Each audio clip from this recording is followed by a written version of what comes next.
Welcome. You happy with the curtains closed, yeah? We're shutting out the sunshine, alright, that's fine. Welcome to this. And to what is a very, very unique event today. And I think you are, or we are, extremely fortunate to be the first 25 in this area to have the Youthwise to Work social coach workshop experience. So my advice to you is to grab everything you can today, absorb everything you can today, and contribute even more today. We purposely set the event as a very informal, relaxed affair because we want you to feel very comfortable and able to contribute as much as you possibly can to the discussions, the activities and the debates that will go on during the course of today. It's my pleasure to welcome you and to very briefly set the scene. For those of you who know me, you'll be pleased to know that I'm losing my voice, so I'm not going to say a great deal.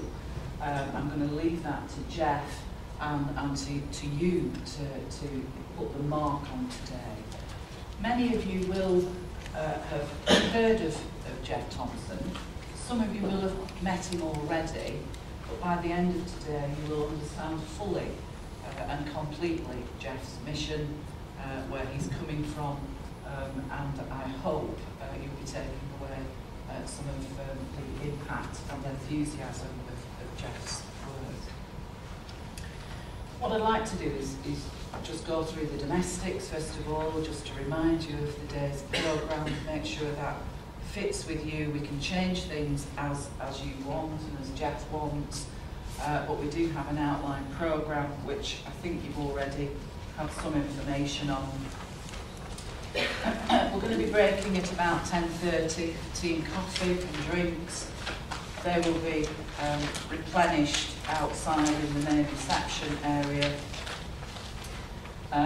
We'll then be stopping for lunch at 12:30 for an hour. That will be served in the Park Brasserie, which I think is the main restaurant. Just go through, help yourself in there, as I say, for about an hour. And then we'll be breaking again at 3 o'clock this afternoon for half an hour for you to recharge your coffees and teas and drinks and to come back in for the final session. One of the key sessions today for me is the session at 11 o'clock or thereabouts, when we will be joined by a number of Blackpool young people who have the opportunity and are dying to get at you to come in and join the session and to tell you more about their hopes, fears, aspirations, and really what they want from us as a group of professionals paid and selected to join this occupation that we have, to work with these young people, to help them move into a lifestyle and a working style that will give them the things that they want from their lives. We're expecting about 10 young people. Most of them are currently on our E2E programme at Ben East. Some are from the NEAT group. They have had a meeting with Jeff already, so they're aware of what to expect, who's here, what it's about. So they're going to be coming in for about an hour or so to tell us of their experiences and for us to find out how we can help and do more to challenge that NEAT figure in Blackpool of around 500 and to really get that down to zero where possible. That's the uniqueness of today, or the first uniqueness of today, that we're going to be working alongside the young people who are here to serve. The other uniqueness for me is that we have a range of colleagues around this table from a range of organisations, agencies, support services, private sector companies, local authority, working together. And we do that now, but we tend to do it perhaps in our own silos. We don't often lift our head up and look at what else is happening on the landscape. Or maybe we don't do that as much as we would like to because of the pressures of our day jobs. And I think today we've almost got the luxury, and I think it is a luxury, of shutting the door, kicking our shoes off, well, not literally, but do if you want, and just talking amongst ourselves, being challenged by Jeff's view and experiences, but talking amongst ourselves to reset relationships, reaffirm agendas, and to leave here today with the swapping of business cards or telephone numbers so that we continue to work together to do what it is we're charged with doing. It's a vocation, I think, that the work that we do. It's not just about turning up to be paid to do a job. You've chosen the careers you've chosen because you've got it in your hearts, I think, to want to make a difference to the lives of young people. So let's enjoy today, take the luxury of the next 7 hours of really reflecting on and looking forward to making a bigger difference than perhaps what we're doing now. Just a couple of words about Jeff. I mean, we've sent out the biography with the joining instructions for the course. But 2 things about Jeff. Out of thousands of things about Jeff. The only is that he's not well, by the way, today, so I'll treat him gently. But Jeff is a 5 times world champion, world karate champion, #1. You know, how amazing is that in terms of achievement, discipline, training, and all of the things that go with world-class standing.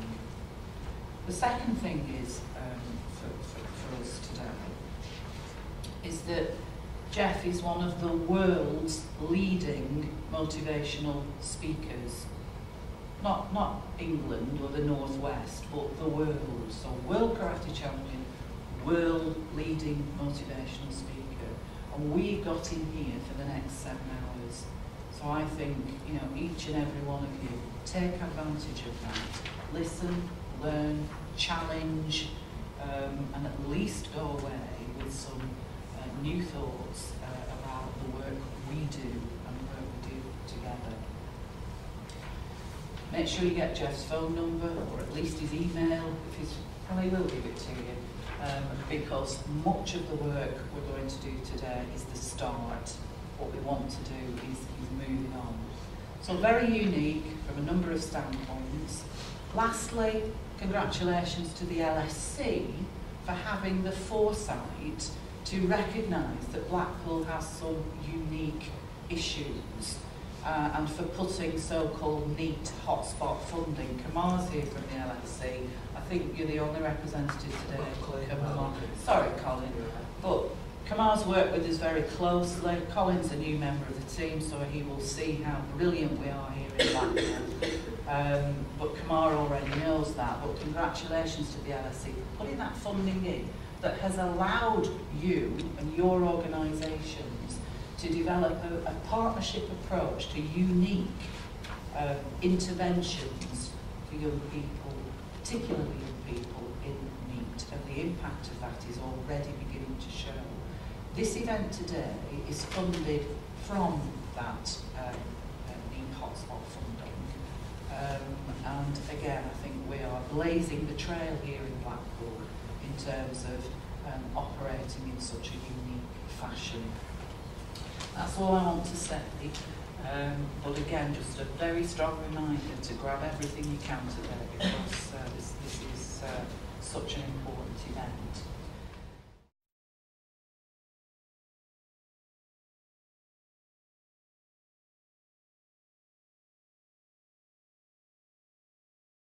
Good morning, welcome, Alison, thank you. And if I just give us by way of context as to why we're here, and I will start slowly and then I will increase in my tempo and intensity, because that's just the type of person I am anyway, whether I'm well or not. But I think ultimately, in relation to what you've heard from Alison with regards to why we're here, there was no excuse why I could not be here. And there's always a reason in life that we aren't doing what we would like to do, but ultimately we make the effort. By you making that effort, I say thank you. The reason that we're going to hopefully trailblaze what I believe is a major step to what might happen next is the fact that we're coming a 14-year journey. That's the first time I came to Blackpool to embark upon what you're now about to contribute to. And it was Ben East who invited me for a dinner in that guise of being a former world champion that happens to look at business, behaviour and performance, and how we rewarded young people who'd actually recommitted themselves to making something of themselves. And I shook hands and I gave certificates and I shared some of my life experiences. But all I know is, in summary, as I look and hear all the different organisations and the different roles in the organisations and agencies that are around this table, if you'd have been around when I was around, I wouldn't have achieved my world titles. Because arguably, I wouldn't have continued to be an engineer, and I wouldn't have had a wonderfully helpful person called Mr. Pritchard, who was culturally ignorant, but without his ignorance and negativity, I certainly wouldn't have gone onto the path of wanting to be a world champion. And what I'm trying to convey is, every negative is a positive, but you've got to come with that particular mindset within the particular career path you've chosen. Because I would argue that you are now currently working in the most challenging sector industry. You're working with the most challenging generation to date, against an unreasonable expectancy of your employers and those that you're supposed to deliver to. The second thing I will ask you to do is please take off your emotional armour, because I really am going to get between your ears today. Because the bottom line of it is, as I have from a very famous coach and someone who instilled the reason I'm here today, is 99% of it is between the ears. What happens afterwards is another matter, but for now, it's always going to be about the energy, how we engage, how we motivate, how we inspire. That is why I believe sport and the arts are the two most important engagement tools with youth culture to help provide, connect, reconnect them, or maintain them on a path that will see them develop the discipline, the ability to dream their dreams, realise them, and no matter what barriers, hurdles, or obstacles are in their way, is that once lots of people tell them why they can't do things and why they shouldn't do things, they only have to listen to one positive voice. And no, don't have to listen, they have to hear that one positive voice. That's all it was for me, one positive voice, apart from my mum. And mums are always tough love, well mine was anyway, and she came my ears that much that for the last 50 years she's been doing it. But at the end of the day, it's always interesting, we want to listen to someone else who's got something to say. But if we never had that to resonate, then we would be able to make the choices that we make. How many of you know why you're here? By the way, this is as interactive as you're going to get. So the more non-interactive you get, I raise the level, I forget just how bad I feel, and I translate that to you. So we can do this the nice way, but I can say to you now, I'm here to coach you. I'm not here to impart stats. I'm here to challenge you, because that's what coaches do. And I've been coached by some of the best, not only in sport, but in life.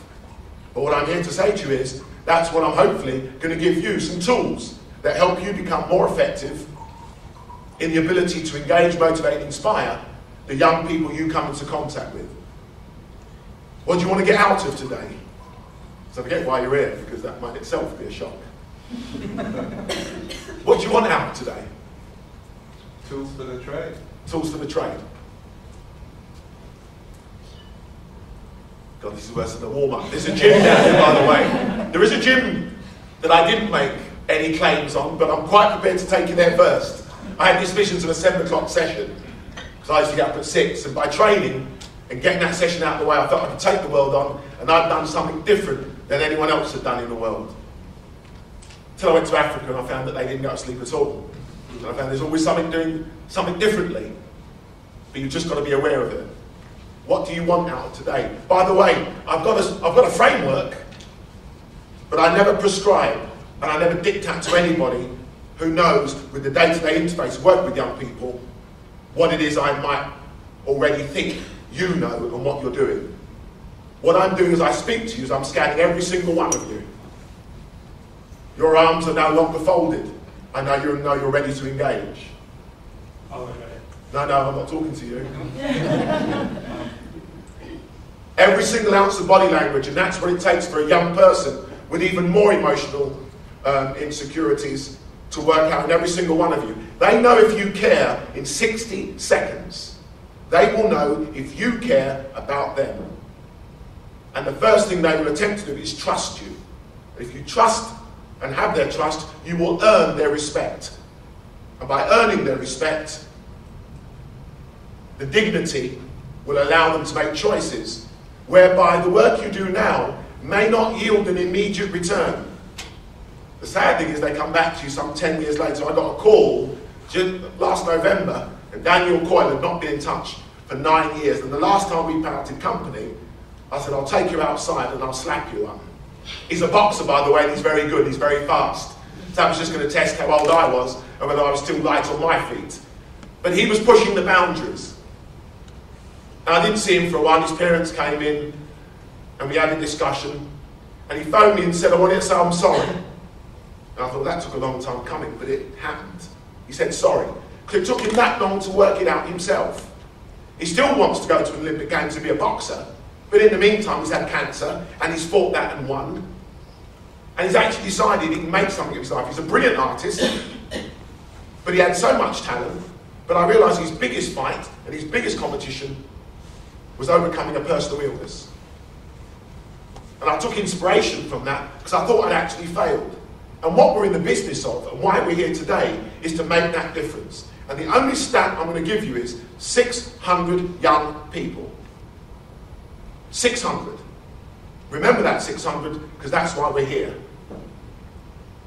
In 14 years, and I've made about 10 trips to Blackpool at various levels, from the politicians to the streets, to the bit that's delivered in the middle, to the agencies on the outside or on the inside, I'm able to ask all the naive questions that I would ask because I still don't understand how we got to be here. I'm the post-war reflection of the potential bad boy made good. I now have a tag, neat. Weren't too neat in them days, but what I do know is this, there weren't all you around. But with all of you around, how are we not able to take multi-agency working into a nice net that isn't loose but tight? So when these young people fall, we catch them. And just by simply catching them, and with all these skills and all these agencies, are we not able to re-engage them or reconnect them back on the journey to life? If you do not believe that every single young person has a gift, you're in the wrong environment. If you do not believe they have a potential, you're in the wrong environment. And if you're not here to have a laugh, you're definitely in the wrong environment. Because as I began to realise, Amos Davids, I met in Holland. I was very, very disillusioned and angry about things not happening within the pace we would like to sometimes think they should happen. He's an Israeli general in the Middle East. And what he does when he's not engaging in one of the most unresolvable conflicts of intolerance is he runs youth engagement programs with sport. So 1 minute, and by the way, that's with Palestinian youth and with Israeli youth. I mean, how the hell do you do that? He went through lots of ice cream and lots of soup. I didn't get any of the frummer soup is the best in the world for how I normally feel. But having grown up in the East End and grown up with the Jewish community, I knew I couldn't get any because Sinister's a bit too far and I'd never have got here in time. But if you ever feel rotten, have one of those good old-fashioned frummer soups. They work. And isn't that about different cultures? Everyone here thinks they come from one culture, yes? No? How many cultures? As many as you can think of. I'd like to be involved in them all. I'd like to learn about every one of them. So do you know where you come from? I've got an idea where I come from, but I won't say I probably know where. Okay. Does anyone know where they really come from? I'm embarking on that journey. It's taken me a year so far, but they told me they need my DNA, and I went, nah, no way. There's got to be another way of finding out. Originally African. Is it originally African? Sorry? Is it originally African? Who's that? All of us. Yeah. By the way, hey, this might well upset a few of you, but it's been scientifically accepted now that Africa is the birthplace of civilization. Therefore, it would presuppose the reality that suggests we're all Africans. Check that one out down your local pub with your local social groups. But that's another story for another time. But by the way, I'm going back to I found the African nation, I'm now looking for the tribe. By the way, not just because after 50 years I want to know why I'm here, but because my son needed to know.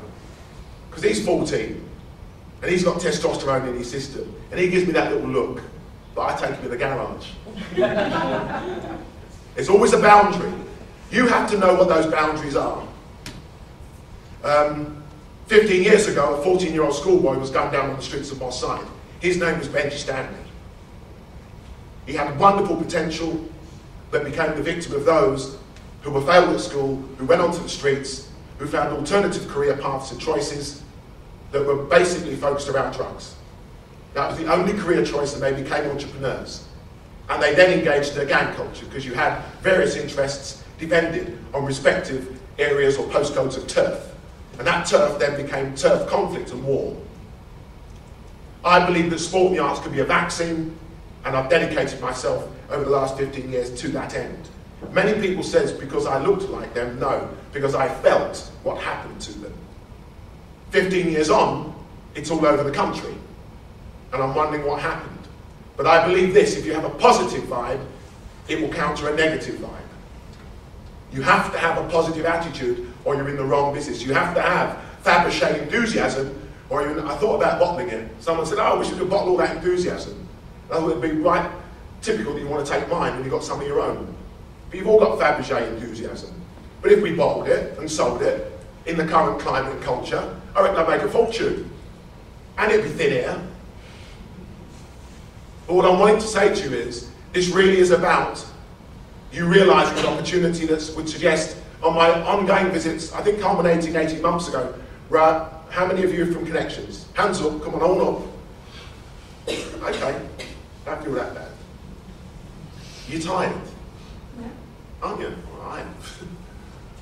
But what I'm saying is, ultimately, I believe in all the agencies around this table that you represent, we should be able to, at the end of this day, come up with a simple 7 steps of either engaging, re-engaging, or maintaining a relationship with those 600 young people that accommodates them either floating in and floating out, because we can't control the choices we make. We can only try and influence and make them aware that when they need it, it's there for them, and that they can start to use.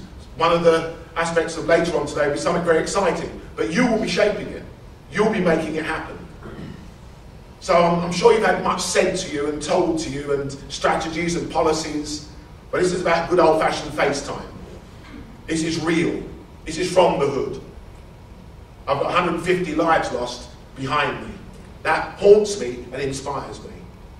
That's what's got me on my feet, and that's what got me here, because Blackpool is the inner city by the sea. It is unique. Those from Moss Side, Tameside, Salford, Tameside didn't think they had a problem. 3 weeks ago in a Chinese restaurant, they had a problem. Difference was my son was supposed to go and get his Chinese takeaway. Now Tameside have got a real problem, because they've got to deal with me. I did try and prevent, by the way, because prevention, my mother tells me, by the way, mothers are always wise, always listen to them, guys. Prevention is better than cure. All we're doing is tidying up. Any questions thus far? If you've got no questions, then you're not learning. And if you're not learning, you're not earning that right to engage those young people that you are committed to. Because that's why we're here. Any of it making sense thus far? Or else I've got to go on to long wave or another wavelength. All I'm trying to do is engage and connect with you, because once we've done that, the shins on the back of it, connections, I can understand the logic of it, but would you accept that we have connected in the way that you would hope we would have? This is democracy deed poll style. I'm asking you, do you feel we are where we need to be? Bloody hell. No, not yet. If there's 600 young people in there, above and below me group, like you said yesterday, Jeff, then obviously we're not doing what we should be doing to engage in these young people. Thank you. If there was one being failed, it's not acceptable. Do you know why? If it was your child, your nephew, your niece, your godchild, you'd be affected, wouldn't you?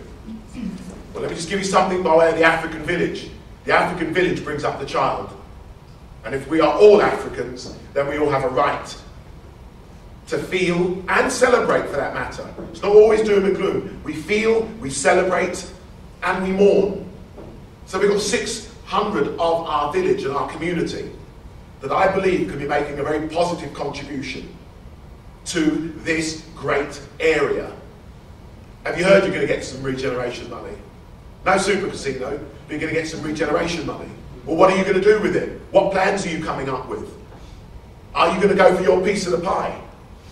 By the way, you've earned it, because I've made enough noise about Blackpool. They won't leave it alone now. What's he going on about? Blackpool is the inner city by the sea. It's where the gang members of Manchester escape to mourn, to spend quality time with their family, or just to disappear. If you don't think you've got a problem now, you will do in 2 years. And I'm going on record. You have got a year in particular, 2 years, before you're going, what the hell was he talking about? The Madhead might well have been right. You know why I'm right? I've listened and heard the young people that guide and advise me. They coach me, I coach you, you coach them. I call that a cycle of wealth.